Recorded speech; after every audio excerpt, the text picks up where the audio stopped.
And then finally, the Sunday Night Football game, the 6-5 Cleveland Browns are taking on the 7-3 Baltimore Ravens. The Cleveland Browns are coming off of a win against the Lions, but I don't know if you can call a 13-10 win a good win. And then the Baltimore Ravens, without Lamar Jackson, who seems to be sick or injured all the time for some reason.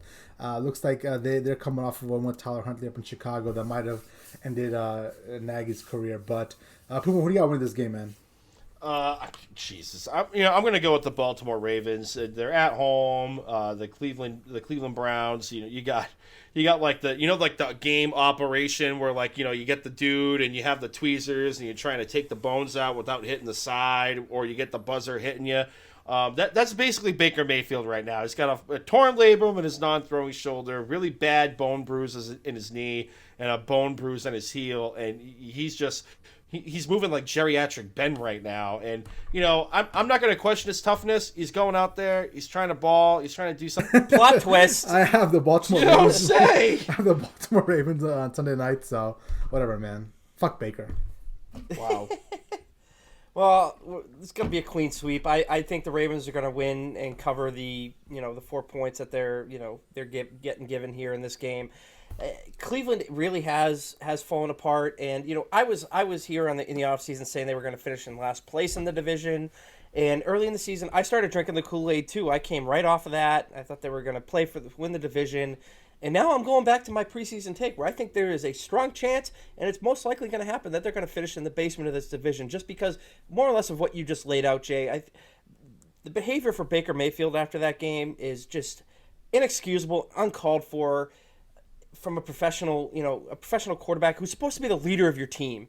And if you can't go out and congratulate your opponent after a game, fine. Like, you're that into the game, you can't do it. You can't celebrate with your teammates. You can't address the media. And then on top of that, your wife goes out and starts questioning the entire team. Like, she's not being fed. She's not doing that on her own. That's based off of, stuff she's hearing from her husband there, Baker. And, it pains me to see that, because I'm big with the whole sportsmanship thing in the league, and I'm not a huge fan of all the celebrating and everything after the plays, and it doesn't make me a fan. You of love the taunting rule there, Bruce? No. I'm not a fan of what they're calling this year. But all seriousness though, like, have some freaking class, man. Go out there and congratulate your opponent on a tough fought game. Celebrate with your damn teammates that are out there, grinding for you, helping you up, picking you up when you're not playing your best. Like, that's like 101 for when you should be celebrating with your teammates and thanking them for what they did.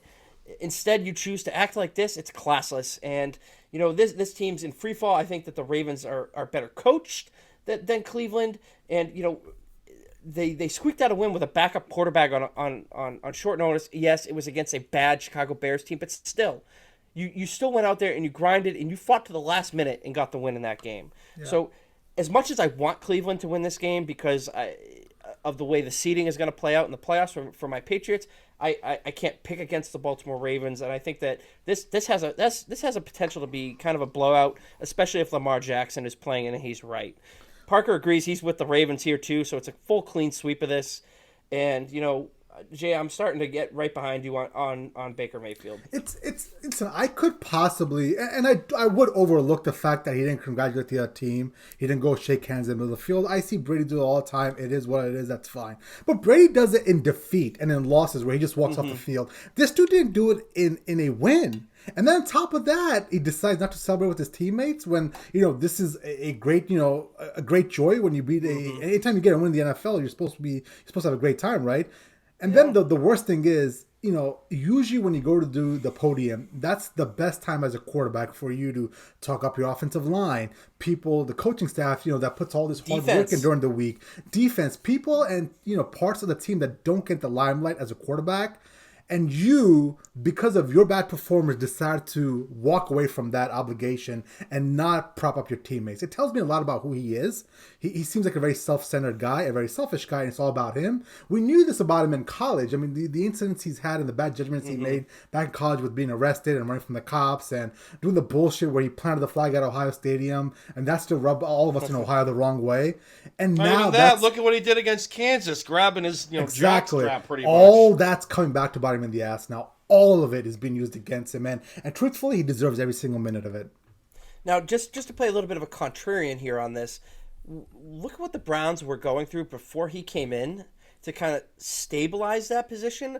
I'm not saying that, just in the way he's played over the past 3 years or so.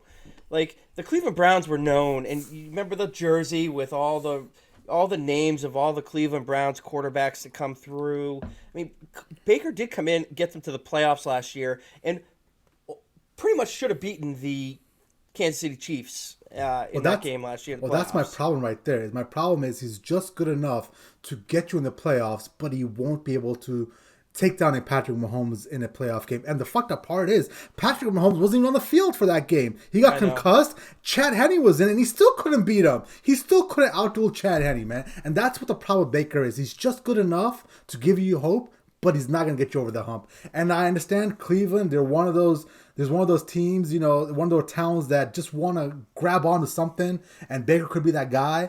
But I think if they do, they're just looking at, no real shot at winning a Super Bowl. So, do you think, and I'm not asking you for an emotional response to this, but do you think the Cleveland Browns pick up the fifth-year option on Baker Mayfield? Do you think that the organization does it? They would have to. They would have to buy time with him for another year. But I do think in the long run, if they give him a big contract extension, I think that would be to the detriment of the team. Yeah, I second that a little bit. I think they're kind of pot committed to have to give him that fifth-year option at this point, to kind of set the team up at least to drop a rookie quarterback in there, buy some time. Maybe he has kind of the Antonio Brown kind of thing where he finally figures out, hey, I was a jackass, and turns it around and comes a little bit better of a teammate and just an overall person, with his character. But you have to buy that time. Yeah, but I mean, 4 years in, when's he going to change? It's a little different for Antonio Brown because he's not the quarterback. He's not the face of the franchise. He's not the guy that's supposed to be out there every single day acting as your CEO. With Antonio Brown, that stuff can be washed under the rug there, right? But with Baker Mayfield, he's the face of the franchise. Let's be honest about it, right? And can you have that guy being that immature 4 years in, still not learning how to be a quarterback? I mean, I think if he hasn't learned yet now, he probably never will. But at the same time, I still think you have to read into a little bit of what he's playing through right now. I get the whole everything. I'm with you on that. But he is toughing it out right now, playing through all these injuries out there to try to help his team. Doesn't excuse any of his behavior, and I'm with you on that. But you gotta put a little bit of stock into that, where he's grinding it out when he could shut it down. That's fine. That's fine. Hang on, real quick. But what does that say about the coaching staff and their faith in Case Keenum? If a hobbled, Baker Mayfield is better than a healthy Case Keenum, who Stefanski had in that, miracle run in Minnesota, and then he did win that spot start against the Denver Broncos.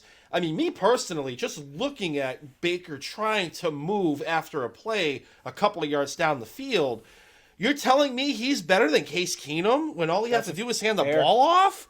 Well, I think he's holding this team back, and I said this earlier in the year, and I think it's more evident now than ever. I don't think he should be on the field because of how hurt he is. And if you look throughout the league, you saw what the Ravens did the other night without Lamar Jackson, right? They won. You saw what Kyler Murray and the Cole McCoy did out in Arizona. They're 2-1. I think that the coaching staff missed an opportunity to sit him down, get him healthy, and bring him back. I think this roster was good enough to tread water for 2 or 3 weeks without him, and they missed a golden opportunity. If they do it now, I think the season might be lost. I agree with that, and that's a fair criticism of the coaching staff there. I mean, Kevin Stefanski was coach of the year last year, and you kind of had a little bit of faith in him to make these decisions, and that's a fair criticism because when Case Keenum was in there in that spot start, he looked pretty damn good, So it's a fair point. I've lost a lot of faith in Kevin Stefanski because it's one thing to be at the mercy of Baker. I get that, but some of the X's and O stuff throughout this year, like the New England game is a perfect example. Like, dude, you got ran out of the building, and you made no adjustments all the way around. Mm-hmm. Like what is that? So I've lost a lot of respect for Stefanski, and maybe he can turn it around. But at the moment, I think the Browns are back to being the Clowns. I've heard that. I've heard the Cleveland Clowns name a few times the last couple of weeks, and I haven't heard that for about 2 years now. So that's an interesting turn of events here in Ohio. All is right in the world. The Browns and the Bills are returning to the Browns and the Bills. Let's go.